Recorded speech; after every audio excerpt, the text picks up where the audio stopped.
etong kasikatan niya ay nakasulat to. Kumbaga parang propesya. So, kapag nakasulat na, hindi pwedeng baguhin, which is signifier siya of destiny. Ganun yung energy dito. Kino-construct, which is another confirmation dun sa nabanggit ko kanina, na kino-construct na yung kasikatan niya, yung pangyayari sa future, at termado na, nakasulat na, ito din yung soul contract niya ng sambayan ng Pilipino. So, babae siya. This person is a Filipina. Although yung question ko kanina Filipino, pero, diba, wow, angel, kino-consider itong person na to as earth angel. So, ibig sabihin, napakamatulungin niya itong person na to, at yung wisdom niya ang isa sa, kumbaga yung kalaman niya, yung knowledge niya, yun yung isa sa magpapasikat sa kanya. So, ibig sabihin na hindi to simpleng tao. This person is born to be a star. Kung titingnan nyo dito, angel, and then meron pang star dito, yan. Talagang pinanganak siya para sumikat. Hindi lang para sa salitang sumikat eh. Kasi yung life purpose din kasi niya is makakatulong ng malaki sa maraming Pilipino. Ganun yung dating dito. Hindi yung, oh, sikat siya kasi artista, kasi magaling. Okay, let me just clear the energy, okay?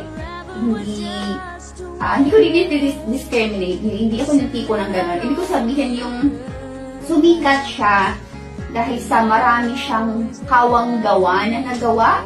At the same time, nakakatulong siya sa politics, nakakatulong siya sa business, nakakatulong siya sa entertainment industry. So, yung focus ng kasikatan niya, hindi lang sa isang industry. Halo-halo, ganun yung energy dito, nakakatuwa. And then, child. Wow! Ano to? Hindi lang to kino-consider ng ibang tao as earth angel, kino-consider din to as indigo or ano ba tawag, indigo child, like mga star seeds, ganon yung tingin nila dito sa person na to, yung maging sobrang sikat. Grabe no, nakakatuwa yung energy niya kasi hindi nga siya nakabase sa isang industry lang. Maraming industry, maraming makakilala sa kanya. Yung iba politician, yung iba mga sikat na artista, yung iba naman is nasa business world, which is yung mga businessman, businesswoman, something na related sa kaperahan. Okay, so ganun yung hawak niya, nakakatuwa. Spirit guides, additional message, spirit guides. Connected dito sa politics, connected sa entertainment industry, connected sa business or kapirahan. Now, meron naman dito, tax dito yung energy talaga ng politics. Magiging sobrang sikat siya, hindi lang sa Pilipinas. As what I mentioned, sa buong mundo din. Kasikat. So, sabi nila dito, etong kasikatan niya ay nakasulat to. Kumbaga, parang propesya. So, kapag nakasulat na, hindi pwedeng baguhin, which is signifier siya of destiny, attainment. So, ibig sabihin, itong person na to, hindi artista pero makikita nyo siya lagi sa social media. So, something na merong dito, communication. Hindi yung, sa bagay, meron mga politician, pero hindi siya politician connected nga lang sa politics. Check pa natin kung ano yung addition. Ano ang pagkakakilanlan o paano to sisikat? Ano dapat malaman ng sambayan ng Pilipino? So, babae siya. This person is a Filipina. Aquarius. Aquarius kasi, significant din yung Aquarius sa natal chart ng person na to. Ang kaganahan dito sa Aquarius kasi magaling to when it comes to communication. And then, meron ditong time, which is another signifier na naman siya ng destiny. And then, tatlo yung flowers dito, signifier of blooming. And then, meron ditong mushroom. Ang mushroom kasi, signifier of bigla na lang, parang kabuti na biglang sumulpot. Person na to, hindi lang to laging, pag nakilala niyo itong person na to, hindi yung puro mabait lang siya. Marunong din siyang magalit, ganon. So, kung marunong siya magmahal, marunong siyang magalit. Pero napaka-cool ng person na to. Mahilig to sa music.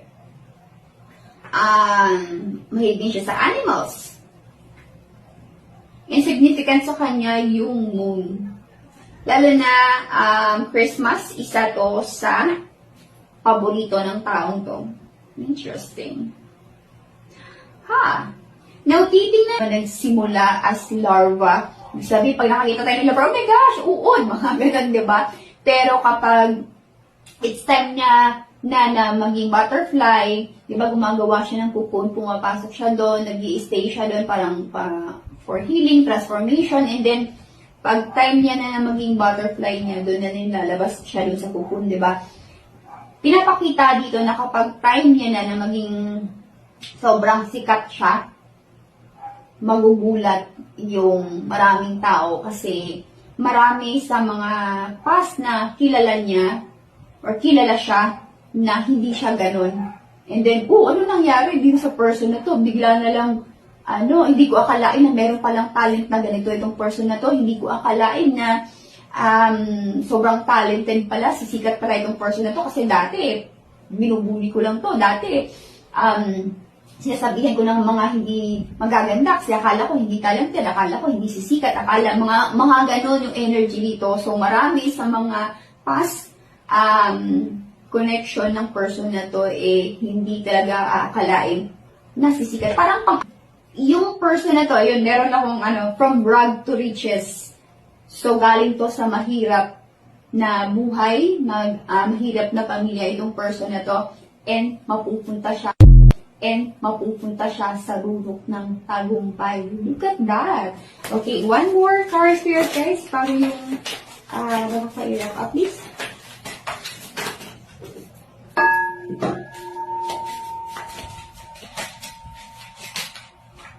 Okay, bouquet. Ang bouquet kasi dito, di ba yung binibigay yun pag merong mga award? So, sa award, sa reward, meron ding flowers. And then, kapag, di ba pag meron tayong mga special na gustong bigyan, iparamdam na special sila, nagbibigay tayo ng bulaklak, right? So, ganun din yung pinapakita nila dito. Feminine, kasaga dito ng babae. Wow! Fortuna! And number 11. So, maaaring ang life path number ng person na to is number 11. And significant sa kanya yung okay. So, meron ako narinig dito na fortune telling. Amazing! Okay. Ibig sabihin na meron siyang oh my gosh, this person is a psychic, a reader. Ang reader naman kasi marami yan. Merong tarot reader, merong energy reader, merong psychic reader. Basta something na nasa siya, esoteric world.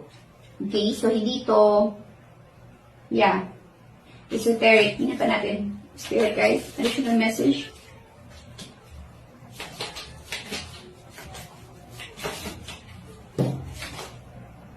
Rebel, mag-consider ninyo yung person na to na parang siyang rebellious or parang yung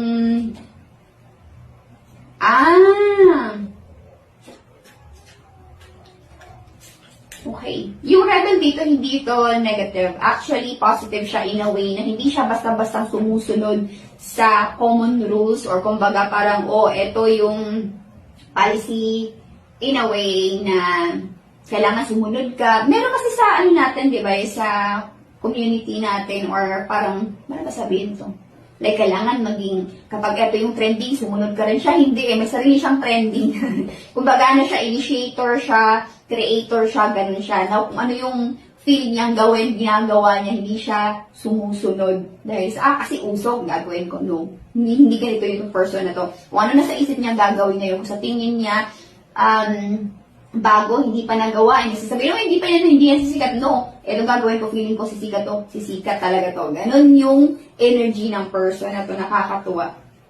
And then, recognition. So, doon siya marirecognize din sa salitang, kakaiba. Iko-consider siya ng maraming Pilipino na kakaiba itong person na to. Ganon. Okay, very interesting kasi lumabas dito yung Fortuna, which is na-mention ko kanina na fortune telling. This person is a reader, as what I mentioned, is a psychic. So, I'm curious kung sino yung person na to. Pipicturean ko to yung, andito, which is andito